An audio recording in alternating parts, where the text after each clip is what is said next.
Hammaga assalomu alaykum, hurmatli kuzatuvchilar.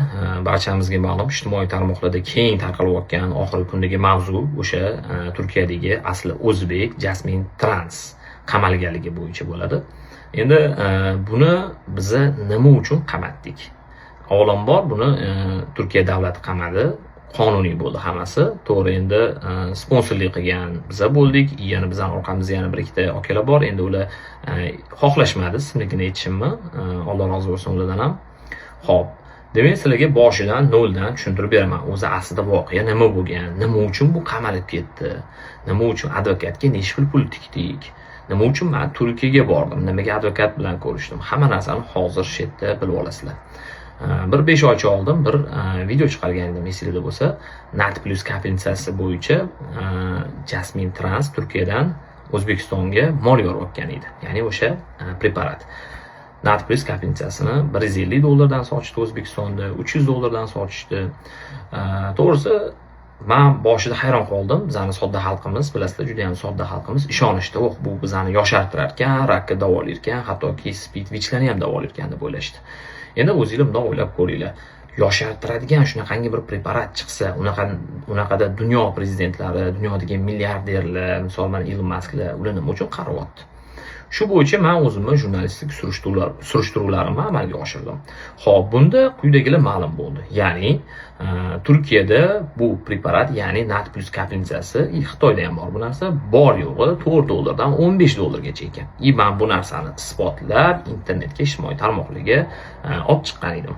Endi albatta Jasmin Trans ga bu meni olib chiqqan videoim, haqiqatda olib chiqqan videoim unga yoqmadi.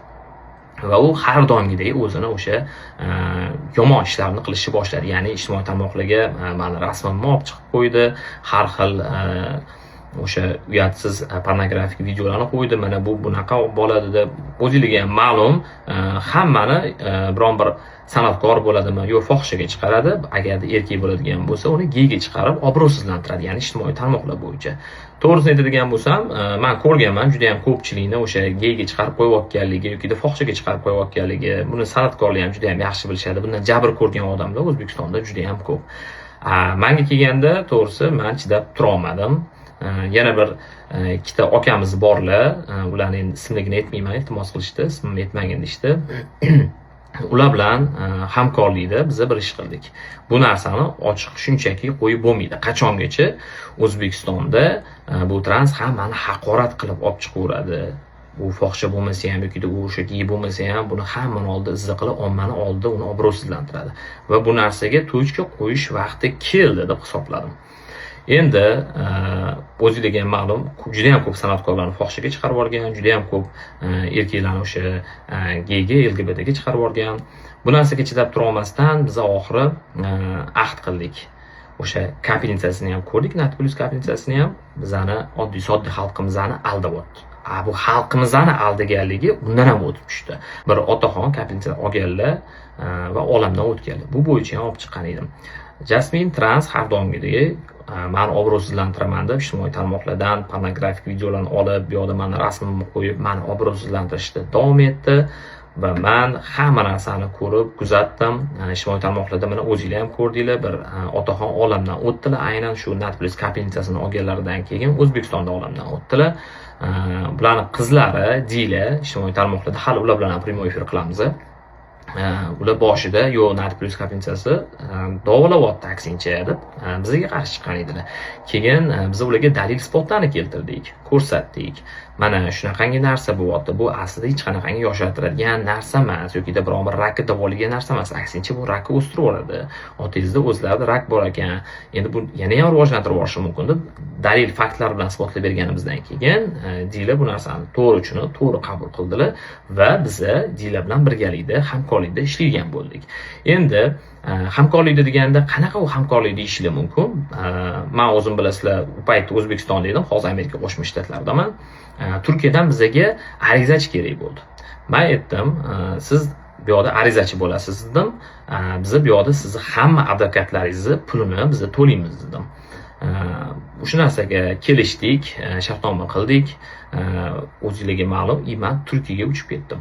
Turkiyaga uchganimda Dilani o'zi bilan ko'rishdik, advokat bilan ko'rishdik. Advokatga hamma pullarini berdim. Qo'limizdan boshqa dokumentlarni ham borib topshirdik advokatga, vaziyatni tushuntirdik. Bu O'zbekistonda qilayotgan ishlar, O'zbekistonga minus qilayotgan ishlarni olib borib ko'rsatdik. Xullas, mashina bir delani olib borib advokat qo'liga topshirdik, hamma vaziyatni tushuntirdik. Advokat o'zini shu so'ragan juda ham katta summa. Buni keyingi efirlarimda ham hali aytib o'tib ketaman. Dila bilan prямой efir qilamiz. Xullas, hamma pullarni ham, dokumentlarni ham topshirib keldim Turkiyaga. Bu bo'yicha o'zini hissasini qo'shayotgan yana bir marta aytaman, yana bir ikkita akamiz borlar, Alloh rozi bo'lsin bulardan ham. Moddiy tomonlama ham, boshqa bir maslahatli tomonlama ham ular ham yordam qilishgan. Ularni ham albatta aytib o'tishimiz kerak. Faqat qahramon o'zim bo'lib qola olmayman. Xo'p, va advokat o'zini ish faoliyatini juda ham mukammal olib bordi. Biz u advokatga ham kattakon rahmat deymiz. Turkiyadagi eng taniqli advokatlardan bittasi. Endi buni statsiyalarni ham aytib o'tib ketmoqchi edik, lekin hozir ozgina shoshmay turamiz. Sababi Turkiyadagi o'sha tergovga aralashish bo'lib qoladimi, tergov sirini ochish bo'lib qoladimi, o'shancha hozircha chidab turibmiz. Dila bilan, yana o'sha Turkiyadagi Dila bilan hamkorlikda bir prямой efir qilamiz, balkim o'sha yerda yetib o'tarmiz, xudo xolasa. Endi nima uchun bu ish qildingiz deydiganlarga, ya'ni o'sha Jasmine Transni oldini oladigan insonlar ham bor albatta. Bir kun kelib kimdir shu ishni qilish kerak edi, baribirga ham. Balkimdir bu narsaga qaysidir ma'noda balkimdir men sababchi bo'lib qolgan bo'lishi mumkindir, yoki o'sha bir ikkita yana odamlar sababchi bo'lib qolgan bo'lishi mumkindir. Endi o'zingizlar o'ylab ko'ringlar. 5 million obunachisi bor. 5 million bu kichkina auditoriya emas. Buni orasida biz kuzatdik, yoshlar, voyaga yetmaganlar, ayollar juda ham ko'p. Uni har bitta istoriyasida, har bitta prямой efirda shunaqangi haqoratli so'zlar, shunaqangi bir o'sha 18+ temasidagi gaplar, ichida bo'lmaydigan, jamiyatni buzadigan gaplar bor u yo'da. Bu narsani biz o'zimiz ko'rdik, mana o'zingizlar ham bilasizlar. Endi yoshlar ko'ryaptimi, yoshlarning ongi zaharlanib boradi. Hattoki shunaqangi odamlarni ko'rdikki, o'zini farzandiga ayollarning kiyimini kiydirib qo'yib, rahmat Jasmina opa deb chiqqanlarni ko'rdik. Bu narsani ko'rib biz chidab tura olmadik. Jamiyat buzilib ketib qolyapti. Bu chet elda ekanman deb xohlagan gapini gapirishi bu juda ham noto'g'ri narsa. Misol uchun men Amerika Qo'shma Shtatlarida yashagan bo'lsam, men xohlagan gapimni gapirib, xohlagan insonni haqorat qilishim mumkin. Menga hech kim hech narsa qila olmas ekan degani emas. Siz chet elda turib kimnidir haqorat qilyapsizmi, obro'sizlantiryapsizmi?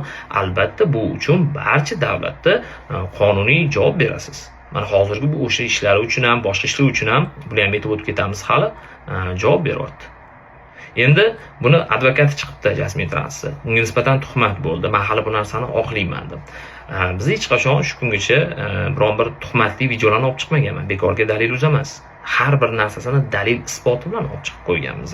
O'sha 15 dollarligi bormi, otasini o'sha o'lib qolganligi bo'yicha bormi, hamma narsani po faktu olib chiqamiz. Va advokatga topshirgan mana shuncha delamni ham hammasi dalil isboti bilan bor. Hech qachon birovga tuhmat qilib qamatadigan insonlardan emasmiz. Hammasini biz o'zimiz borib qo'liga kishan solganimiz yo'q, hammasi qonuniy bo'ldi. Davlat qamadi, politsiya qamadi, Turkiya politsiyasi. Endi buni advokati maksimal darajada shu harakatni qilaman, buni oqlab olib chiqamiz. Mayli harakat qilib ko'rursin. Bu video baribir o'ziga ham tashab qo'yishadi. Tarjima qilib o'zi ham va advokatni o'zi ham ko'rsa kerak. Harakat qilib ko'rursin. Biz yana va yana harakat qilamiz. Amerika Qo'shma Shtatlaridan turib bo'lsa ham harakat qilamiz. Yana pul kerak bo'lsa advokatlarga, eng kuchli advokatlarga yana pul tikib bo'lsa ham bu narsani oxirigacha olib boramiz. Eskida bo'lsa men aytgan edim, bu narsani oxirigacha olib boramiz deb. Va mana bugun o'sha kun keldi. Prямой efir qilamiz. Tez orada bizga sidqidildan yordam bergan Dilaga shu Turkiyadagi barcha dokumentatsiyalarni yig'ish bo'yicha ham juda ham katta o'zlarining hissalarini qo'shdilar. Ularga alohida rahmat aytamiz. Bizga juda ham katta yordam qildilar bu bo'yicha. Ular bilan tez orada prямой efir qilamiz. Bizlarni kuzatinglar. Juda ham ularning ham gaplari ko'p, oldinga aytilmagan gaplar bor. Nima uchun biz bu yerda ancha paytgacha jim o'tirdik? Nima uchun yangi videolarni olib chiqmadik? Shu narsalarni hammasini yana batafsil prямой efirda ikkalamiz bir-birimiz bilan bog'lanib tushuntirib beramiz. Hammaga kattakon rahmat. Salomat bo'linglar.